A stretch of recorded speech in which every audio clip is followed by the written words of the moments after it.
Good morning, everyone. I hope you guys are all having a blessed week.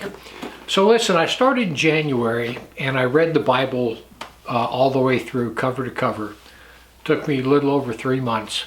And you know, one thing that I noticed that always just I find fascinating is Israel in the book of Exodus. So you know what?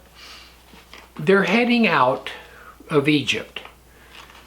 And as they're heading out, the death angel came through and killed all the firstborn. So there's just dead bodies everywhere. And then all the women go to the Egyptian women, and God put fear in them, and they asked for gold earrings and gold jewelry and everything, and they literally just plundered Egypt. And I mean, they walked out of there with about half of Egypt's wealth. And they're walking out, and they're looking around, and they just got done with 10 plagues that just decimated Egypt. But however, none of the plagues happened to them at all. They're in Goshen, happy as can be. None of the 10 plagues affected them whatsoever. The death of the firstborn didn't affect them at all. They're given all this wealth, and they're just waltzing out of Egypt. And they get to the Red Sea, and they think, you know what, this does not look good. We got water in front of us, Egyptian army behind us. God says, no problem. Moses takes his staff, parts the Red Sea. They walk through. Pharaoh chases them. Waters collapse, wipes out all of Pharaoh's army. They see all that.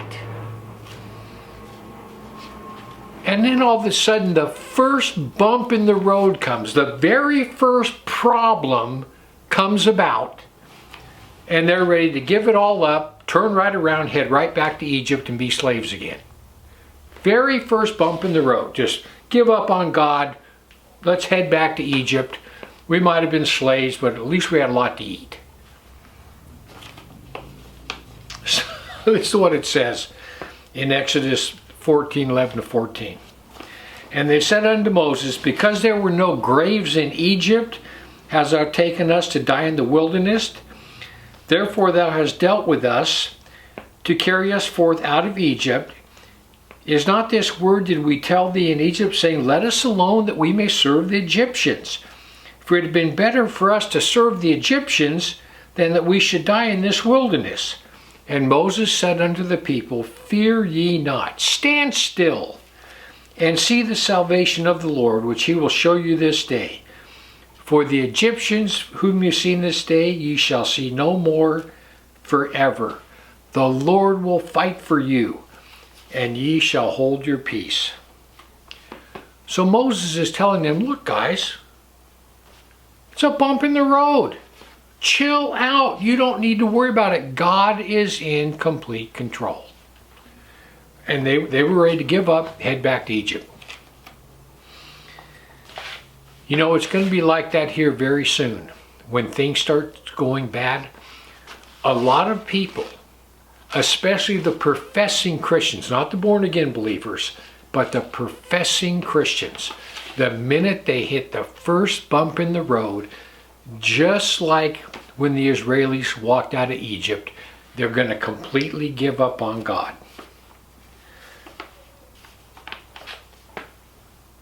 What if war breaks out soon? You know, right now, the Middle East is a powder keg. We're bombing the Houthis in Yemen. We don't know what's going to happen in the Ukraine, but world war, Europe's getting ready for it. It could explode on the scene any minute now. Economic collapse. The economy of America is a house of cards. It is a house of cards. I honestly believe that sometimes that they brought in Donald Trump to oversee the bankruptcy of America. Time will tell if that turns out. Plagues. Don't even think that coronavirus was the only plague that's going to come about. They keep threatening us with different bird flus that are coming around and various other things.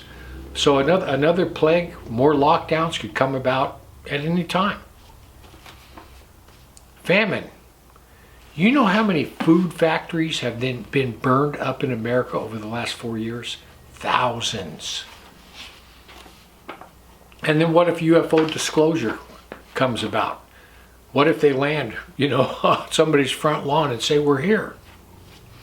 When any of these things come about, the professing Christians are going to totally give up on God, just like the Israelis did back in the book of Exodus.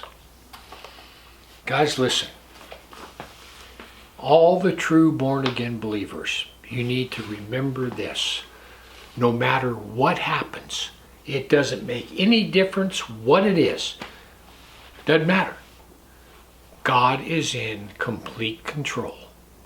The end times, there's nothing we're going to do about it. The end times are going to unfold just exactly the way they're going to unfold. Exactly the way it's written in the book of Revelation, in the book of Daniel, in the book of Isaiah. Everything that's written in Ezekiel, it's all going to unfold exactly the way it's going to unfold. There's nothing we can do about it. What we're supposed to do is not worry. Don't worry about it. Trust in God. He is in complete control, and just sit back and watch it all unfold. And while you're sitting back watching it all unfold, you're to be about the Lord's work. And that is making sure there's nothing in your life that doesn't belong there, and witnessing and to everybody that the Lord gives you the opportunity to witness to. Guys, listen. Right now, as I'm filming this, we have a lot of volcanoes that are starting to rumble all across the world. We have a lot of things that could go wrong, a lot of things that are going wrong. But listen, God is in complete control. Unlike the Israelis coming out of Egypt, when a little bump comes along in the road, don't give up on God and get ready to turn back and head into Egypt. Don't do that. God is in complete control, and all this is going to unfold exactly according to His will. Anyhow, I just want to give you something to think about. Heaven or hell, you choose. Just remember, once you take your last breath, it's a done deal.